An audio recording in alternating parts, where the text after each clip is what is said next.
இப்படியெல்லாம் நடக்கும்னு நான் நினைக்கல. ஆனா எதேதோ நடந்து போச்சு. உங்க பிரச்சனையும் தப்பிச்சிட்டீங்களே, இப்ப நீங்க சந்தோஷமா தானே இருக்கீங்க. எனக்கு அது போதும். இது சின்ன கேஸ் கிடையாது. செக்ஷன் 15. அட என்ன மேடம் 15, நாங்கெல்லாம் 420 பார்த்தோங்க.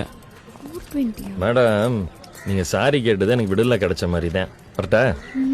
என்ன மேடம் இவ்வளவு அசால்ட்டா சொல்றான்? டெரரிஸ்ட் ஆக்ட் கன்ஃபார்ம் ஆயிடுச்சுன்னா 1 இயர் ஜெயிலு, பெயிலே கிடையாது.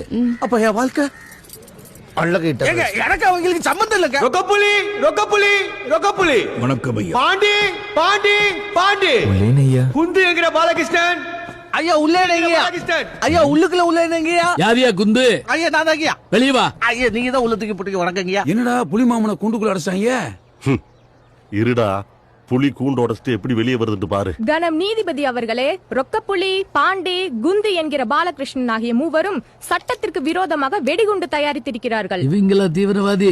இவர்களை தீவிரவாத தடுப்பு பிரிவின் கீழ் போலீஸ் காவலில் வைத்து விசாரிக்கவும் கடுமையான தண்டனை இவர்களுக்கு வழங்குமாறு மிக தாழ்மையுடன் கேட்டுக்கொள்கிறேன்.